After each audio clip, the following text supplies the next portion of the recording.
इमाम जाफ़र सादिक रहमतुल्लाह अलैह फरमाते हैं कि मेरे अब्बू इमाम बाकर रहमतुल्लाह अलैह ने 5 नसीहतें की कि बेटा 5 लोगों से दोस्ती ना करना, बल्कि अगर वे कहीं रास्ते में चल रहे हों तो उनके साथ मिलकर भी ना चलना।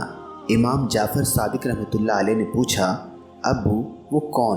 तो उन्होंने फरमाया, झूठे से दोस्ती ना करना। मैंने पूछा क्यों? वह फरमाने लगे, इसलिए कि वह दूर को करीब दिखाएगा और करीब को दूर दिखाएगा और तुम्हें धोखे में रखेगा।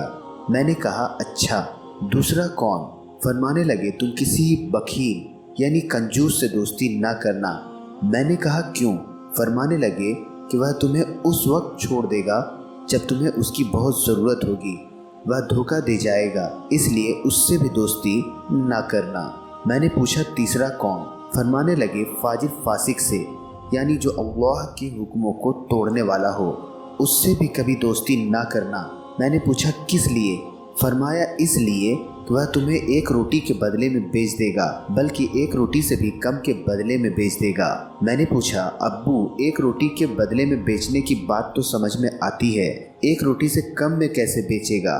फरमाया बेटे वह 1 रोटी की उम्मीद पर तुम्हारा सौदा कर देगा और तुम्हें भाव का पता भी नहीं चलने देगा। फासिक यानी बुरे कामों में लगे हुए बंदे का क्या एतबार, जो खुदा के साथ वफादार नहीं वह बंदों का वफादार कैसे हो सकता है? बेवकूफ़ से दोस्ती ना करना।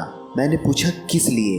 फरमाया इसलिए कि वह तुम्हें नफ़ा पहुंचाना चाहेगा और तुम्हें नुकसान पहुंचा देगा। मैंने पूछा 5वां कौन? फरमाया कतई रहमी करने वाले, यानी रिश्ते नाते तोड़ने वाले बेवफा इंसान के साथ दोस्ती ना करना, क्योंकि बेवफा आखिरकार बेवफा होता है।